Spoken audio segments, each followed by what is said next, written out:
அல்ஹம்துலில்லாஹ். இந்த விளக்கத்துக்கு உங்கள அன்போடு வரவேற்கிறேன். வாங்க நாம நேரடியா விஷயத்துக்குள்ள போயிடலாம். நாம எல்லாரும் இந்த உலகத்துல ரொம்ப பிஸியா வாழ்ந்துட்டு இருக்கோம் இல்லையா? ஆனா என்னைக்காவது ஒரு நிமிஷம் நின்னு நிதானமா யோசிச்சு பார்த்திருக்கோமா? நம்முடைய உண்மையான வாழ்க்கை எது? இது ரொம்ப முக்கியமான ஒரு கேள்வி. இத பத்தி தான் நாம இன்னைக்கு ரொம்ப ஆழமா பேச போறோம். நம் உண்மையான வாழ்க்கை எது? இந்த கேள்வியை நான் உங்ககிட்டே கேக்குறேன். நாம காலையில எந்திரிக்கிறோம், வேலைக்கு போறோம், சம்பாதிக்கிறோம், அப்புறம் தூங்குறோம். இதுதான் வாழ்க்கையா? கண்டிப்பா இல்ல. நம்ம முழு கவனமும் இந்த தற்காலிக உலகத்து மேலேயே இருக்கு. ஆனா நிஜம் அது கிடையாது. பாருங்க, இந்த உலகம்ங்கிறது வெறும் ஒரு தற்காலிக இடம்தாங்க. சொல்லப்போனா இது ஒரு வாடகை வீடு மாதிரி. கொஞ்ச நாள் இருப்போம், அப்புறம் காலி பண்ணிட்டு போயிட்டே இருக்கணும். ஆனா மறுமை, அதுதான் நம்முடைய நிரந்தரமான சொந்த வீடு. இந்த வித்தியாசத்தை நாம மனசுல ஆழமா பதிய வச்சுக்கிறது ரொம்ப ரொம்ப அவசியம். விஷயமா நாம புரிஞ்சுக்க வேண்டியது, உலக வாழ்க்கைங்கிறது ஒரு பயணம் மட்டுமே. இது நாம நிரந்தரமா தங்குற இடம் கிடையாது. இது ஒரு பரீட்சை எழுதுற மண்டபம் மாதிரி. நம்ம தினமும் எதுக்காக ஓகிட்டு இருக்கோம்? நிறைய பணம் சம்பாதிக்கணும், பெரிய வீடு கட்டணும், ஊருக்குள்ள நல்ல பேர் வாங்கணும் தானே. ஆனா யதார்த்தம் என்னன்னா, இந்த பணம், வீடு, புகழ் எதுவுமே நம்ம போகும்போது நாம கூட வரவே வராதுங்க. ஒரு பயணத்துல வழியில இருக்கிற மரத்தடியில கொஞ்ச நேரம் இளைப்பாறிட்டு போற மாதிரி தான் இந்த வாழ்க்கையும். அல்லாஹ் அவனோட வேதத்துல ரொம்ப ரொம்ப தெளிவா ஒரு விஷயத்த சொல்றான். ஒவ்வொரு ஆத்மாவும் மரணத்தை அனுபவிக்கும். ஒரு செகண்ட் அப்படியே அமைதியா அதை யோசிச்சு பாருங்க. உலகத்துல எதை வேணாலும் நம்ம சந்தேகப்படலாம், ஆனா மரணத்தை மட்டும் யாருமே சந்தேகப்பட முடியாது. அது 100% உண்மையான ஒண்ணு. அடுத்ததா, இந்த மரணம் அப்படிங்கிறது நிச்சயமான ஒரு உண்மை. அது யாரையுமே விட்டு வைக்காது. நம்மள நிறைய பேர் என்ன நினைக்கிறோம்? நான் ரொம்ப இளமையா இருக்கேன், எனக்கு இன்னும் நிறைய டைம் இருக்கு, அல்லது நான் ரொம்ப ஆரோக்கியமா இருக்கேன்னு நினைக்கிறோம். ஆனா வயசானவங்களுக்கு மட்டும்தான் மரணம் வரும்னு ஏதாவது சட்டம் இருக்கா என்ன? கண்டிப்பா இல்ல. இளைஞன், வயதானவர், ஆரோக்கியமானவர்னு யாரையுமே மரணம் பிரிக்காது. எப்போ எந்த நிமிஷத்துல அது வரும்னு யாருக்குமே தெரியாது. அதனால எப்பவுமே நாம அதுக்காக ரெடியா இருக்கணும். சரி, மரணத்துக்கு அப்புறம் என்ன நடக்கும்? கப்ர், அதாவது கல்லறை வாழ்க்கை, அப்புறம் கியாமத் நாள். இந்த 2 கட்டங்களை நாம சந்திக்க வேண்டியிருக்கு.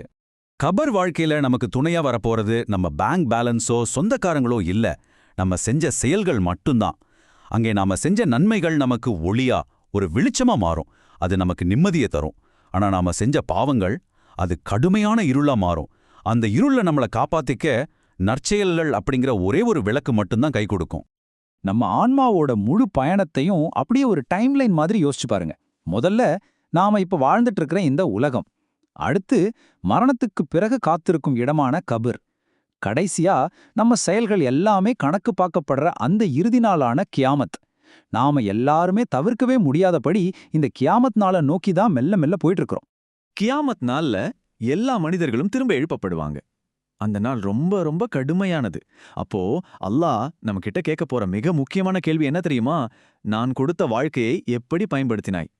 இப்போ இந்த நிமிஷம் உங்ககிட்ட இந்த கேள்வி கேட்கப்பட்டா நீங்க என்ன பதில் சொல்வீங்கன்னு மனசுக்குள்ள ஒரு தடவை கேட்டு பாருங்களேன்.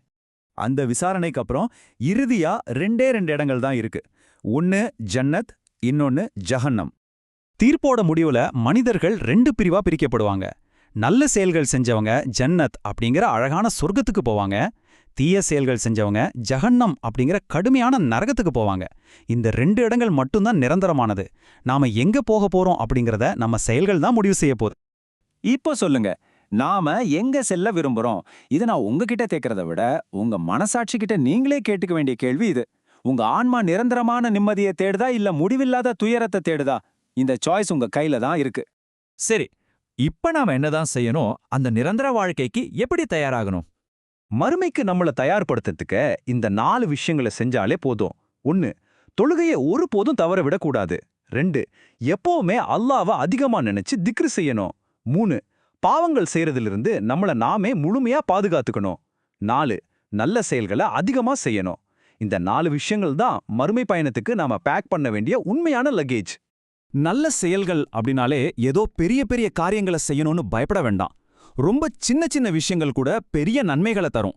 மத்தவங்க கிட்ட அன்பா பேசுற ஒரு நல்ல வார்த்தை, தேவைப்படுறவங்களுக்கு செய்யற ஒரு சின்ன உதவி, ஏன் ஒருத்தரை பார்த்து சிரிக்கிற அந்த புன்னகை கூட இஸ்லாத்துல தர்மமா மிகப்பெரிய நன்மையா எழுதப்படுது. அதனால சின்ன விஷயம் தானே அப்படின்னு எதையும் விட்டுறாதீங்க.